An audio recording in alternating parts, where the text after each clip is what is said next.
Со 540.000 денари грант обезбеден преку владата и Швајцарската агенција за обнова и развој, Штипке го реализира проектот општинско корисна работа. Право на учество имаат сите невработени, а предност имаат оние кои се јавуваат за прв пат.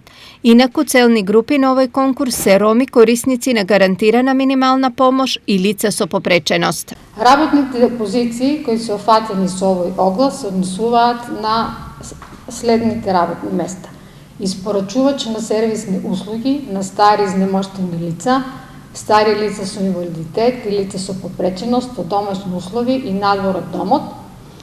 Потребни се 6 извршители со најмалку основно образование и време траење на работен ангажман од 6 месеци. Поддржувач на стручни служби на училиштата за поврзување со семејствата и вклучување на деца роми во образовниот процес. Потребни се 2 извршители со најмалку основно образование и време траење на работен ангажман од 6 месеци. Поддржувачи на патронажните служби и обезбедување на влез на службите во ромските семејства за вршење на здравствената едукација. Потребни се 2 извршители со најмалку основно образование и време траење на работен ангажман од 6 месеци.